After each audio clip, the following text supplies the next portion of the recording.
Israel के बड़े और तबाहकुन हमलों के जवाब में ईरान ने भी जवाबी हमले शुरू कर दिए। 100 से ज्यादा बैलिस्टिक मिसाइल दाग दिए। ईरानी मीडिया के मुताबिक ईरानी एयर डिफेंस सिस्टम ने 2 इजरायली तैयारे मार गिराए। एक खातून पायलट को गिरफ्तार कर लिया। इसराइल के दारुल-हुकूमत तल अवीव में सारन और धमाकों की आवाज़ें गूंज रही हैं। इसराइल में वजारत दिफा के हेडक्वार्टर के नज़दीक आग और धुआं भी देखा गया है। कम से कम 5 मकामात पर हंगामी सूरत हाल है। सायरन बजते ही इजरायली शहरी फ़िज़ाई हमलों से बचने के लिए ज़ेर ज़मीन बंकर्स की जानिब दौड़ने लगे। शहरियों की चीखों पुकार। ईरानी मीडिया ने दावा किया है कि इसराइल को दोबारा से भरपूर जवाब दिया जाएगा। ईरान ने इसराइल के ख़िलाफ़ जवाबी कार्रवाई का वादा सादिक 3 का नाम दिया है।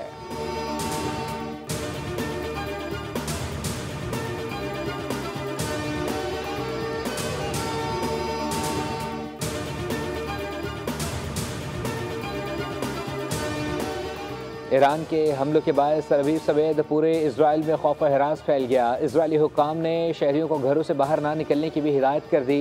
ईरानी हमलों के बायस इजरायली फ़ौज प्रेस ब्रीफिंग के दौरान छोड़कर भाग निकली।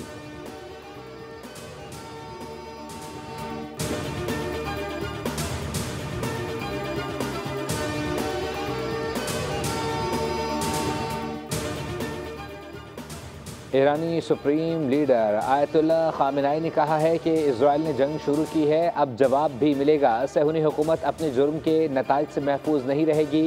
ईरानी कौम को यकीन दिलाता हूँ, हमारा जवाब अधूरा नहीं होगा।